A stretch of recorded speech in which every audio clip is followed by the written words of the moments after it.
Hello दोस्तों, नमस्कार। मैं आप लोगों का हार्दिक स्वागत करता हूं अपने YouTube channel investors and traders stock market channel में। जो लोग पहली बार विजिट कर रहे हैं, like, subscribe and bell icon जरूर दबाना, क्योंकि आपको इस चैनल पर जो शेयर मार्केट से रिलेटेड जानकारी होंगी वो हमेशा मिलती रहेंगे। चलिए, स्वागत है आप सभी का हमारे चैनल में। चलिए, आज हम बात करने वाले हैं ग्रो पावर ETF के बारे में। ठीक है, ये है, हम आगे NSE के वेबसाइट पे, यहाँ पे हमने पहले से डाल रखा है, ग्रो पावर करके है। ठीक है, इसका जो है सिंबल ये है, ग्रो पावर, और इसका नाम ये है, देखिए, grow BSE power ETF। Grow power के नाम से इसका सिंबल है, देख सकते हैं। चलिए, इसका देखते हैं हम, क्योंकि ये मतलब मुझे काफ़ी अच्छा दिखा, तो मैंने सोचा कि चलो इसके बारे में जानकारी आपको दे दूं। ठीक है, तो रिटर्न की बात करें तो रिटर्न काफ़ी अच्छा दिख रहा है मुझे इसमें। चलिए शुरू करते हैं। देखिए, अगस्त 2025 में लिस्टेड हुआ था, और एक साल भी नहीं हुए हैं इसको। अगस्त 2026 में जो है, 6 अगस्त 2026 में 1 साल पूरे होंगे। और ये 52 वीक का लो बनाया था इसने 23 जनवरी 2026 में, ₹7.75 का आया था। और ये जो है 52 वीक का हाई लगाया था इसने 20 अप्रैल 2026 में, और ये जो है ₹13.20 पे गया था।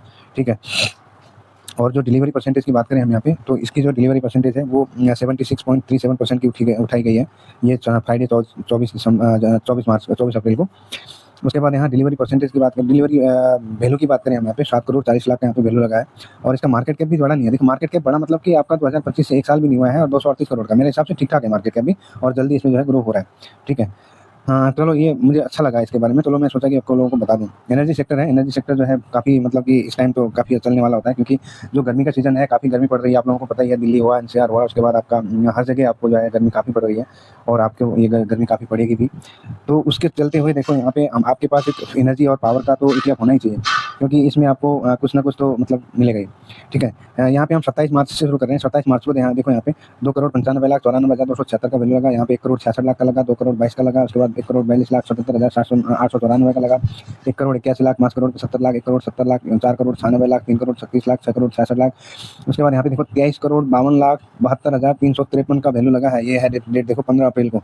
ये देखिए, 15 अप्रैल को इतना बड़ा वैल्यू और वॉल्यूम, मतलब कि 2,07,00,000 का वॉल्यूम भी हुआ है। देखो, और दिन इतना नहीं है, यहाँ पे 3 करोड़ का वॉल्यूम हुआ था। नहीं, 207 करोड़ का वॉल्यूम हुआ है। देखो, इकाई, सैकड़ा, हज़ार, 10,000, लाख, 10 लाख करोड़, 10 करोड़, मतलब कि 207 करोड़ का हुआ है। यहाँ पे 30 करोड़ का हुआ था, यहाँ पे 46 करोड़ का हुआ था, 16 करोड़ का, 55 करोड़ का, 17 करोड़ का। उसके बाद यहाँ पे ये हुआ था, देखो, अच्छा भी है, मतलब ये दो रहा है। उसके बाद यहाँ पे 5 करोड़ 62 लाख का, उसके बाद 7 करोड़ 52 लाख का, 16 करोड़ 82 लाख का। यहाँ पे 13-20 का हाई भी लगाया था। 20 अप्रैल की हम बात कर रहे हैं। यहाँ पे देखिए आप, ये देखो, इकाई, सैकड़ा, हज़ार, 10,000, लाख, 10 लाख करोड़, मतलब 1,40,00,000 का वॉल्यूम हुआ था यहाँ पे। उसके बाद यहाँ पे देखो 11 करोड़ 58 लाख का वॉल्यूम वैल्यू लगा।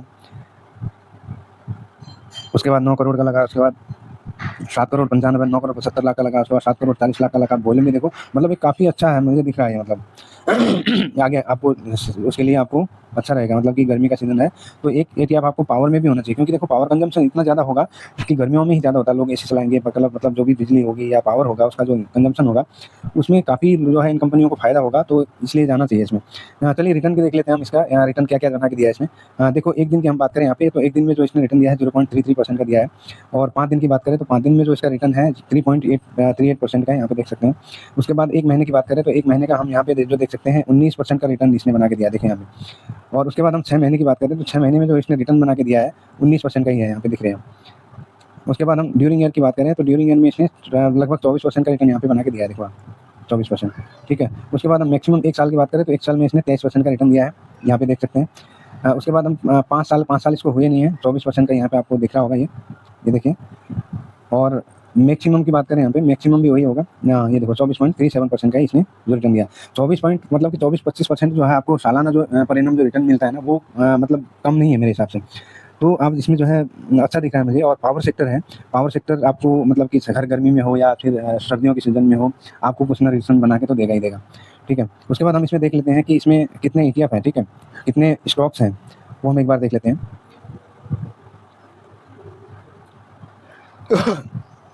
देखिए, यहाँ पे जो इसका एक्सपेंस रेशियो है, सबसे ज़्यादा आपको यही इंपॉर्टेंस होता है कि जो एक्सपेंस रेशियो होता है, उसके चार्जेस होते हैं वो कितने हैं। ठीक है, यदि मैं एक परचेज करूँगा तो मल्टीप्लाई 0.43% का मुझे यहाँ पे चार्जेस लगेंगे। ठीक है, चार्जेस बहुत कम है, आप देख सकते हैं। उसके बाद इसमें जो है आप लॉन्ग टर्म के लिए भी जा सकते हैं और इसमें आप एसआईपी का भी ऑप्शन है। बट मेरा सजेशन आपको यही होगा कि जो एसआईपी करेंगे आप यहाँ से न करके, आप जो है जब ये डाउन जाता है तब आप उसमें एसआईपी करके लॉन्ग टर्म के लिए जा सकते हैं, ठीक है। उसके बाद रिटर्न की बात करें हम, 1 महीने में 16% का दिख रहा है। और कैटेगरी वाइज बात करें तो 7.89% का है, 3 महीने में 30% का रिटर्न दिख रहा है, 6 महीने में 18-59% का दिख रहा है। उसके बाद ऑल टाइम की बात करें तो 21 का दिख रहा है, मतलब कि 1-8% का तो चलो इधर उधर एरर होता ही है। और 3 महीने की बात करें, 3 महीने में जो एवरेज कैटेगरी की बात है तो 0.8% का है और 6 महीने में -1.79% का है। देखो इसमें दो जो आपको सेक्टर मिलेंगे, एक कैपिटल एंड गुड्स है और एक पावर जनरेशन है, ठीक है। अब इसमें देखो स्टॉक कितने हैं वो मैं बता देता हूँ आपको। इसमें जो स्टॉक है 1, 2, 3, 4, 5, 6, 7, 8, 9, 10, 11, 12, 13, 14, 15, 16, 17, 18 स्टॉक है। 2, 3, 4, 5, 6, 7, 8, 9, 10, 11, 12, 13, 14, 15, 16, 17, 18 स्टॉक है। इसके अंदर जो स्टॉक है टोटल होल्डिंग है वो 18 की है, ठीक है। 18 स्टॉक है। अब 18 है तो 18 आपको कितने में मिल रहा है? 12 रुपये 50 पैसा। 12.50 आप बताइए। तो ये 12 रुपये 50 पैसे लगा के आप 18 स्टॉक में जो है इन्वेस्टमेंट कर रहे हैं, तो मेरे हिसाब से कोई बुरा नहीं है, ठीक है।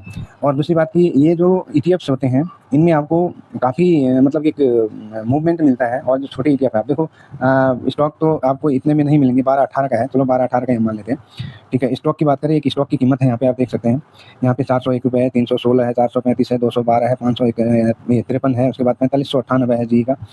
उसके बाद यहाँ पे 823 है, देखो 823 है, ये है आपको 823 है, 337 है, 7328 है, 7328 है।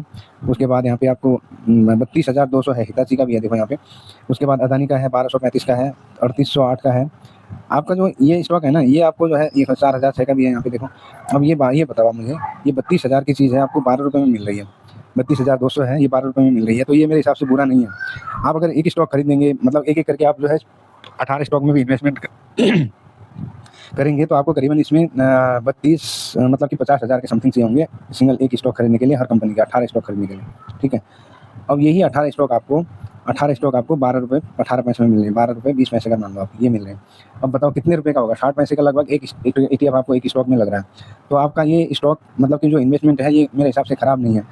देखो ये सेक्टर नहीं है, अलग अलग सेक्टर है, पावर सेक्टर ही गिने जाता है, बट इसमें जो है ना, यहाँ पे देखो आप मतलब कोई गिर रहा है, ये गिरा हुआ है, ये गिरा हुआ है, ये भी गिरा है, ये भी गिरा है, ये भी गिरा है, बट देखो यहाँ पे 1% ये खड़ा है, आधा परसेंट ये खड़ा है, 2% ये खड़ा है, इसी तरह का ये चल रहा है यहाँ पे देखो।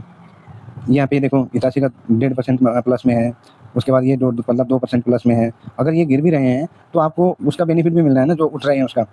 तो यहाँ पे अगर किसी के पास ये सिंगल स्टॉक होता है, यहाँ पे हम मान लेते हैं इसी की बात कर रहे हैं एबीबी इंडिया की, ठीक है। एबीबी इंडिया का अगर आपके पास ये स्टॉक होता तो आपके मतलब कि 3.26% आपका जो स्टॉक होगा वो माइनस होता, ठीक है। क्योंकि आपका इसलिए माइनस नहीं है, इसलिए आपको जो है कितना माइनस है, 0.34% है या 25 दिखा रहा है, बट यहाँ पे थोड़ा एरर दिखाता ही है। तो मेरे हिसाब से एक बेस्ट वो है आपके लिए, एक आप जो है पावर जनरेशन में जो है आप एक सहभागी बन सकते हैं। आपका जो इन्वेस्टमेंट होगा एक अच्छे सेक्टर की तरफ जा रहा है। तो इसमें मैं कहूँगा कि मेरा अभी तक तो मैंने नहीं इसमें मतलब कोई लॉट लिया है मैंने। अब सोच रहा हूँ मतलब मंडे को मैं कल एक इसमें भी एक लॉट ले लूँगा। क्योंकि देखो जहाँ पे आपको एक 12 रुपये में आपको ये मिल रहा है, 12-13 रुपये में आपका ये 18 स्टॉक में जो है इन्वेस्टमेंट हो रहा है, कोई बुरा नहीं है। स्टॉक भी कोई बुरे नहीं है, स्टॉक देखो इतने अच्छे हैं कि लोग जो सिंगल स्टॉक है उनके लिए तरसते हैं इन्वेस्टमेंट करने के लिए। तो हमें तो ये बहुत इससे भी अच्छा ऑप्शन मिल रहा है ना, 12-13 रुपये लगा के हम जो है 18-19 स्टॉक में जो है इन्वेस्टमेंट हो रहे हैं, तो मेरे हिसाब से बुरा नहीं है, ठीक है। तो इसलिए मैं मंडे को मतलब कि कल मेरा एक लॉट इसमें लगना तय है। आप भी देखिए, अगर आप मतलब मेरा कोई ये दूसरी बात कि मैं कोई सिविल रजिस्टर नहीं हूँ, मेरा ये वीडियो कोई बाई सेल के लिए रिकमेंडेशन भी नहीं है। यदि आप अपना खरीदना चाहें तो अपने फाइनेंशियल एडवाइजर से एडवाइस लें, नहीं पैसा आपका है, रिस्क आपको चलना पड़ेगा, ये आप बात मान के चलिएगा, ठीक है। देखो मेनली इसमें जो ये मुझे स्टॉक दिखे ना, ये काफ़ी मतलब कि वो है, देखो आप इसमें सरकारी कंपनियां भी आपको देखने को मिल जाएगी, एनटीपीसी हो गया, पावर ग्रिड हो गया, उसके बाद आपका ये क्या नाम है, ये देखो बीएल हो गया, उसके बाद आपका यहाँ पे जेएसडब्ल्यू हो गया, एनएचपीसी हो गया, मतलब इस तरह के ये चल रहे हैं, ठीक है। मेरे हिसाब से कोई बुरा नहीं है, स्टॉक भी अच्छे धांसू ले रखे हैं इसने, तो मन बना सकते हैं। 12-13 रुपये लगाएंगे आप जहाँ पे, 12-13 रुपये में आपको जो है 12-13 रुपये में आप जो है एक 18 स्टॉक में जाएंगे, तो एक बेस्ट है, ठीक है। और मैं आपको बता दूं कि मेरा एक लॉट कल इसमें तय है, और मैं कल आपको एक लॉट लिस्ट में लगाऊंगा, और लॉन्ग टर्म के लिए नहीं जाऊँगा मैं, एक पहले देखूंगा कि इसमें क्या मूवमेंट चल रहे हैं। वैसे मूवमेंट तो यहीं पे पता चल जाता है, देखो एक हफ्ते में की बात करें यहाँ पे काफ़ी वोलेटाइल दिख रहा है, ठीक है। उसके बाद देखो यहाँ पे एक तरफा तेज़ी, चलो मैं यहाँ पे दिखा देता हूँ आपको। यहाँ से हम ऑल टाइम की बात करते हैं ना, ऑल टाइम से बात करते हैं यहाँ पे, देखो ये मुझे लगता है ये जो है युद्ध हुआ था तब से ही है ये। यहाँ पे देखो भाई साहब 38% का रिटर्न बना के दे चुका है ये। यहाँ पे देखो ये देखिए, ये 23 जनवरी 2026 से 24 अप्रैल 2026 तक ये जो है आपका 38.11% का रिटर्न बना चुका है, ये देखो अभी। ठीक है, उसके बाद हम यहीं पे देख लेते हैं 2 अप्रैल से लेके आज ये है आपका 26 अप्रैल, मतलब 24 अप्रैल। तो यहाँ पे देखो आप, यहाँ पे ये जो है आपका 2 अप्रैल 2026 से 24 अप्रैल तक ये जो है 20% 21% का रिटर्न दिया। मेरे हिसाब से बुरा नहीं है, ठीक है। और मेरा एक मतलब कि मैं इस पर इन्वेस्टमेंट के लिए रेडी हूँ। देखो काफ़ी अच्छा मूव है इसका, देख सकते हैं आप। और हम यहाँ पे देखें गिरावट की बात करें तो यहाँ पे कितना गिरा था ये, 12% गिरा था 2 जनवरी 26 से लेकर 23 जनवरी 26 के बीच में। ये देखें गिरा भी अच्छा खासा है, 12% गिरा है। उसके बाद तो ये गिरा नहीं, मेरे हिसाब से चलता ही जा रहा है। ठीक है, यहाँ पे बीच बीच में कहीं गिरावट हुई है, बट इतना नहीं हुई है जितना सोच रहे हैं। यहाँ से लेके हम यहीं से देख लेते हैं। देखो 2-2.5%, 2-3% का मतलब कि गिरावट हो रहा है इसमें, बड़ी गिरावट नहीं है। बड़ी गिरावट नहीं है, मैंने दिख लिया यहीं पे है, बस आपको यही दिख रहा है 12-13% की। उसके बाद बड़ी यहाँ पे गिरावट नहीं दिख रही है, ये देखिए। ठीक है, और जो इसका जो अगला टारगेट होगा वो अभी 12 पे चल रहा है। अभी 13 इसका जो हाई लगाया था इसने, ये था आपका 13 कुछ था 13-20 का था। तो 13-20 का ये जो एक रेसिस्टेंट है यहाँ पे, एक हल्का सा इस पे 13-20 का रेसिस्टेंट है, 13-20 पे एक रेसिस्टेंट है। अगर इसको तोड़ता है तो ये जो है 15-20 के लिए जाएगा। ठीक है, अगर ये तोड़ता है, इसको तोड़ता है तो ये 15-20 तक जाएगा। फिर उसके बाद यहाँ पे कुछ दिन और मतलब कि वो करेगा ये, फिर आगे क्या मतलब कि हो सकता है वहाँ पे मार्केट को अच्छा वो मिल जाए। और देखो ये गर्मी का मौसम शुरू हो गया है, तो मार्केट में जो है अगर ऐसी खबरें नहीं आती है तो उस केस में आपको मतलब इस तरह का वो मोमेंट आपको देखने को मिलेगा। ठीक है, और ये वीडियो कोई बाई सेल के लिए रिकमेंडेशन मत समझिएगा। यदि आप बाई सेल कर भी रहे हैं तो अपने फाइनेंशियल एडवाइजर से एडवाइस जरूर लें, क्योंकि ये वीडियो सिर्फ बाई सेल के लिए रिकमेंडेशन नहीं है, सिर्फ एजुकेशनल पर्पज से है। और दूसरी की वीडियो आपको यदि पसंद आती है तो ही वीडियो को लाइक और चैनल को सब्सक्राइब करना, अन्यथा नहीं करें तो बेटर है। और वीडियो आपको कैसे लगी कमेंट जरूर करिएगा। वीडियो काफ़ी लंबी हो गई, मिलते हैं दूसरी वीडियो में। जब तक के लिए अपना ख्याल रखिए, स्वस्थ रहिए, मस्त रहिए। नमस्ते, थैंक यू सो मच।